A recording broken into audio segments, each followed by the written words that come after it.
28 जून से महाकाल मंदिर श्रद्धालुओं के लिए खुलेगा। एंटीजन टेस्ट की सुविधा मंदिर में 48 घंटे पहले की RT-PCR की नेगेटिव टेस्ट रिपोर्ट या वैक्सीन का सर्टिफिकेट पर ही प्रवेश मिलेगा। उज्जैन आपदा प्रबंधन की बैठक में फैसला, आगामी 28 जून से खुलेगा महाकाल मंदिर। साथ ही 3 अन्य मंदिर हरसिद्धि, काल भैरव और मंगलनाथ मंदिर भी महाकाल मंदिर के साथ ही जून के आखिरी सप्ताह में खोले जाएंगे। इसके अलावा जिले के अन्य मंदिर को आज से खोलने की अनुमति दे दी गई, लेकिन सिर्फ 4 श्रद्धालु एक बार में प्रवेश कर सकेंगे। इसके अलावा उज्जैन शहर में अब तक लेफ्ट और राइट के मान से खुल रहे बाजार को भी पूरी क्षमता के साथ खोलने की अनुमति मिल गई, जिसके बाद धीरे धीरे बाजार में रौनक दिखाई देने लगी। आज उज्जैन बृहस्पति भवन में आपदा प्रबंधन की बैठक रखी गई, जिसमें उच्च शिक्षा मंत्री मोहन यादव, विधायक पारस जैन, सांसद अनिल फिरोजिया, कलेक्टर आशीष सिंह, एसपी सत्येंद्र शुक्ल सहित आला अधिकारी मौजूद थे। बैठक में उज्जैन शहर को पूरी तरह अनलॉक करने को लेकर रजामंदी हुई, जिसमें पहले शहर में लेफ्ट और राइट के मान से दुकानें खुल रही थी, लेकिन आज निर्णय लिया गया जिसमें जिले को पूरी तरह अनलॉक कर दिया गया। अब सुबह 6 बजे से शाम 7 बजे तक पूरा बाजार खुल सकेगा। वहीं 15 जून से खुलने वाला विश्व प्रसिद्ध महाकाल मंदिर सहित काल भैरव, हरसिद्धि और मंगलनाथ मंदिर को चरणबद्ध तरीके से खोला जाएगा, ताकि एक मंदिर खोलते से ही एकदम श्रद्धालुओं की भीड़ नहीं पहुंच जाए। महाकाल के दर्शनों के लिए अब ये करना पड़ेगा श्रद्धालुओं को। आपदा प्रबंधन की बैठक में निर्णय लिया गया कि महाकाल मंदिर सहित 3 अन्य मंदिर को छोड़कर बाकी सभी मंदिर आज से खुल जाएगा। उज्जैन कलेक्टर आशीष सिंह ने कहा कि महाकाल मंदिर, काल भैरव और मंगलनाथ मंदिर में न सिर्फ उज्जैन और आसपास के बल्कि बड़ी संख्या में देश विदेश से भी श्रद्धालु दर्शन के लिए पहुंचेंगे। ऐसे में 28 जून से महाकाल मंदिर में उन श्रद्धालुओं को ही प्रवेश मिलेगा जो कि वैक्सीन लगवा चुके हो या फिर 48 घंटे पहले की RT-PCR की नेगेटिव टेस्ट रिपोर्ट श्रद्धालु के पास हो। इसके अलावा महाकाल मंदिर के बाहर कोरोना का टेस्ट के लिए एक यूनिट भी रखी जा सकती है। अगर कोई श्रद्धालु बिना जानकारी के महाकाल मंदिर पहुंचा तो उसका एंटीजन टेस्ट करके भी रिपोर्ट नेगेटिव आने के बाद मंदिर में प्रवेश मिल सकेगा। कलेक्टर ने ये भी कहा कि महाकाल मंदिर को खोलने से पहले एक बार मंदिर समिति की बैठक होगी, जिसमें सभी दिशा निर्देश तय किए जाएंगे। देखिए, धार्मिक स्थलों को लेके जो प्रमुख 3-4 हमारे धार्मिक स्थल हैं, जिसमें महाकाल मंदिर भी शामिल है, उनको छोड़कर बाकी जगहों पे खोला जा सकता है। हालांकि जो शासन की गाइडलाइन है कि एक साथ में 4 से ज़्यादा व्यक्ति वहां पर नहीं जा सकते हैं। बाकी महाकाल मंदिर के लिए और बड़े मंदिर जो हैं वहां पर हम लोगों ने प्लान किया है कि 28 तारीख के आसपास हम लोग मंदिर खोलेंगे। उसमें क्या शर्तें रहेंगी, किन लोगों को अलाउ होगा, वैक्सीनेशन कंपलसरी होगा या फिर रैपिड एंटीजन टेस्ट जो है कंपलसरी होगा, एक बार सभी से सलाह मशविरा करके मंदिर के पुजारियों से बात करके विस्तृत दिशा निर्देश 6-7 दिनों में जारी करेंगे। संभावित बाढ़ को लेकर क्या तैयारी गिरा पता संभावित बाढ़ को लेकर आज क्राइसिस मैनेजमेंट कमेटी की जो बैठक हुई उसमें जो हमारा बाजार था, जो लेफ्ट राइट के हिसाब से 50% दुकानों के साथ में खुल रहा था, आज सभी की सहमति से निर्णय लिया गया है कि 100% दुकानें जो हैं वो खोली जा सकेंगी। लेकिन ये ज़रूर है कि दुकानों को खोलने के साथ साथ कुछ कंडीशंस भी रहेंगी। वो ये हैं कि अगले 7 दिनों के अंदर दुकान पे काम करने वाले सभी लोगों को, चाहे वो दुकानदार हों, चाहे उनके दुकान पे काम करने वाले दूसरे कर्मचारी हों, सभी को वैक्सीनेशन करना अनिवार्य होगा। उसके लिए हम लोग उनके लिए अलग से 2 विशेष केंद्र भी खोलेंगे। अगर उनके द्वारा वैक्सीन नहीं लगाई जाती है तो 7 दिन बाद हमारे द्वारा दुकान को सील भी कराया जा सकता है, क्योंकि बहुत ज़रूरी है दुकानें किसी तरीके से केंद्र ना बन जाए संक्रमण का। इसके लिए बहुत आवश्यक है कि दुकानों पर लोग मास्क लगा के भी रहें और इसके अलावा 100% वैक्सीनेशन भी कराएं। हम लोग समय भी दे रहे हैं और उनको सुविधा भी दे रहे हैं अलग अलग सेंटर्स की, लेकिन अगर 7 दिनों में वैक्सीनेशन नहीं होता है तो फिर हम लोग जो है उस पर कड़ा रुख अपनाएंगे।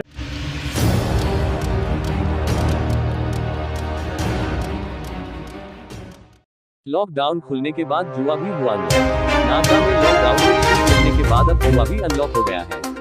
चंबल मार्ग पर कालू कसाई नाम के व्यक्ति द्वारा पिछले कई महीनों से बड़े स्तर पर जुए का अड्डा चलाया जा रहा था। कालू कसाई के जुए के अड्डे पर कई शहरों से जुआरी जुआ खेलने आ रहे थे। पुलिस को सूचना मिलने पर कार्यवाही के पहले ही ये जुआरी जगह बदल लिया करते थे, जिससे इन्हें पकड़ने में काफी समस्या हो रही थी। लेकिन गुरुवार की रात को लगभग 25 जवानों के साथ ठोस सूचना के आधार पर पुलिस ने दबिश दी और नवाब के घर पर चल रहे जुए के अड्डे पर से कालू कसाई सहित 44 लोगों को ताश की गड्डी और लगभग 6 लाख रुपयों के साथ रंगे हाथ पकड़ा।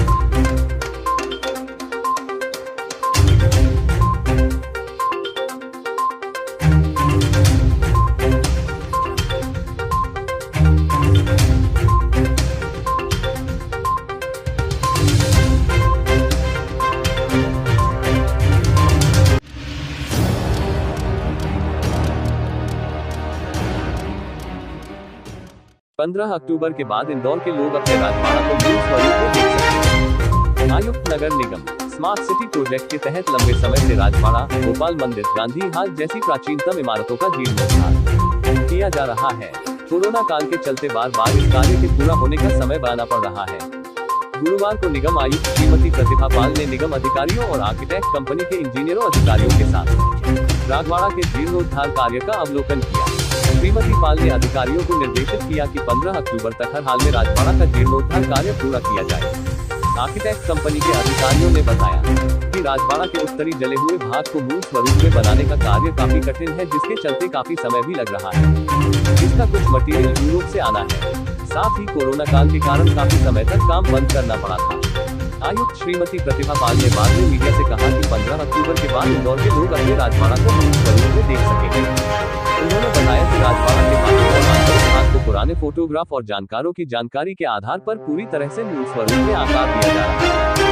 उन्होंने बताया कि राजवाड़ा, गांधी हाल, गोपाल मंदिर, मराठी स्कूल के जीर्णोद्धार के बाद शहर के गणमान्य नागरिकों, जनप्रतिनिधियों की एक बैठक बुलाकर भविष्य में इनका किस तरह रखरखाव किया जाए और इनका किस तरह इनका उपयोग किया जाए कि आने वाली पीढ़ियां इनके बारे में जाने, इस पर निर्णय लिया जाएगा।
अच्छा, अपना और नहीं ऑफिस में?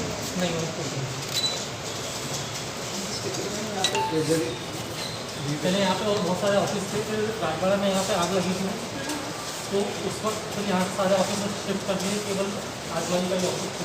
तो आपने ये वाला अभी बनाया हुआ है? ये टेम्परेरी है, ऊपर ऑफिस लगता था हमारा, ऊपर क्योंकि यहाँ रिनोवेशन हुआ तो उसको बंद करके ऑफिस यहाँ टेम्परेरी कर दिया, तो ये वापस होगा कंपनी, तो एक दूसरी जगह एक परमानेंट ऑफिस। दूसरे में आप लोगों का प्लान चल रहा है क्या ऑफिस का? इसी ऑफिस में क्यों रखिएगा? तो वैसा क्या है? इसके लिए मेंटेनेंस वगैरह करने के लिए हमें आसानी रहती है, और कहीं और दूसरी जगह जाएंगे तो फिर जबरदस्ती किराया देना पड़ेगा। अपनी बिल्डिंग का रहती है ये स्टेट की प्रोटेक्टेड मॉन्यूमेंट है भाई, ऐसे थोड़ी अपनी तो है स्टेट की प्रोटेक्टेड मॉन्यूमेंट। उस तरफ हमने क्या कर रखा है? अभी स्टोर जो म्यूजियम में जो सामान है सारा उसमें रखा हुआ है, तो हमें म्यूजियम की एंट्री कहाँ से रहती है? मतलब कहाँ से कोई आएगा म्यूजियम किधर से लेके? म्यूजियम की एंट्री तो सामने से और वहाँ से लेके वहीं से वापस है।